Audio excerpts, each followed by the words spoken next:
What is up, guys? Zan from Playbook.gg, and in this video we're going to go over one of my favorite red zone plays or concepts in Madden 19. Before we dive into this video, make sure to subscribe to the channel and hit that notification bell so that you don't miss any of the great tutorials that we've got headed your way here on the Playbook.gg YouTube channel. Welcome back, guys. So one of the big questions that we get every single year is, how do I score inside the red zone? Most games in Madden are obviously won on two things: turnovers. If you can win the turnover battle, that is very, very big. But the other one is getting 7 every single time you get down inside the red zone versus taking field goals. When you get 3 instead of 7, that gives your opponent an opportunity to go up 4 on you if they were to answer with their own touchdown. So getting those touchdowns down inside the 10 when the passing lanes are very tight is very, very difficult. So what we're going to do here is we're going to focus on one of my favorite red zone route combinations that I like to run.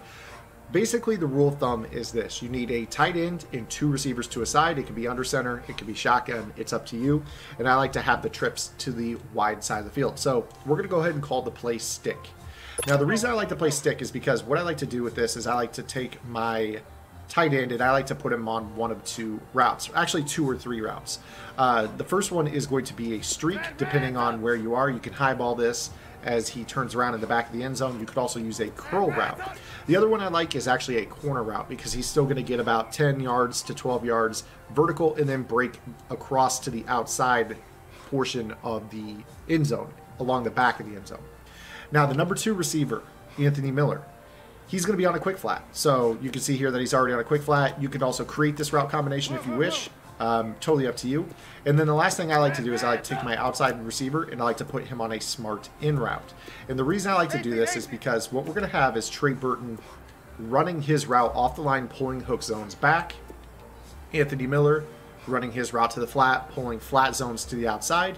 And then we're going to have a nice little pocket to throw a low ball in the front of the end zone. Now, where this play is most viable is definitely 100% going to be against cover 3 and cover 4 hard flats, which are pretty popular. A lot of players like to call cover 4 hard flats because they want to have the safeties in the run fit out of the cover 4, and then they want to play hard flat coverage to take away the quick throw to the outside. So what this does is this is going to open up this little pocket for us to throw the in cut. We throw this little low ball, and you're going to get your receiver to roll as he catches the ball.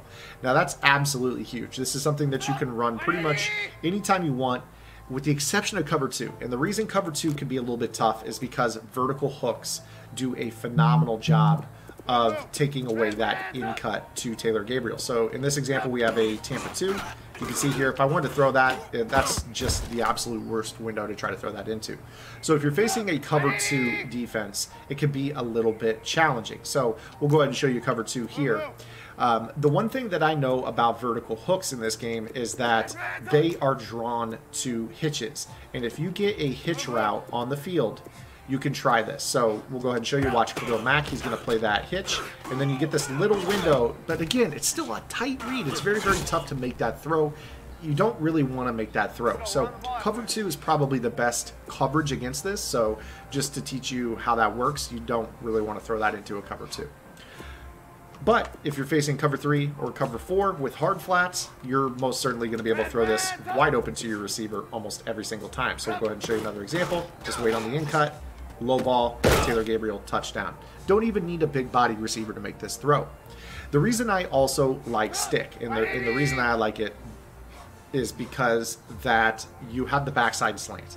This is a great little route. Yes, it is definitely a risky throw from time to time, but you can always try to throw this ball into the window. So you see it back here, go ahead and throw that backside route, especially against hard flat coverages as well. Chances are your opponent, if they're playing a user linebacker in the middle of the field, is going to cover the tight end. They see that tight end release off the line vertically. About 9 out of 10 times your opponent is going to try to take that. So a lot of times that's going to allow you to throw the backside slant underneath. As you can see, he runs into this little void. You can throw that in that window in between the linebackers. I actually took a sack as I was trying to throw that. But you can see that that slant is a timing throw. I mean, you can throw slants if you know where the holes are in the zone. If you know it's cover 3 or cover 4 or cover 2, you know where those holes are going to be. So I always like to run that slant, especially if your opponent is getting greedy to that in route to the backside. I mean, you can definitely see that there's a little window to fit that throw in.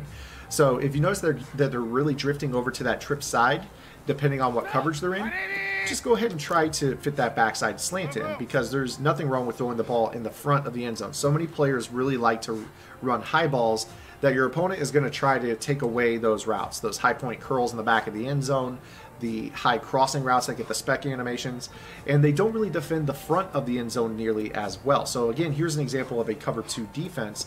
If you want to try this, you're just going to need to know where the holes are. So a lot of times that's going to be in between your hook curls. Boom, just hit that little slant to the backside, something that Brett Favre terrorized the Bears when they ran a lot of cover 2. Those slants are really, really good if you know where the pockets are. So stick is a great play. Hopefully this is something that has taught you guys a very easy concept to attack in the red zone. Let me know if this helps you. If you have any questions, be sure to drop those in the comments below.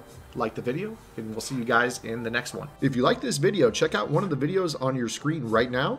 And for more in-depth analysis, visit www.playbook.gg for detailed game plans written by pro Madden players. Master the game with Playbook.gg.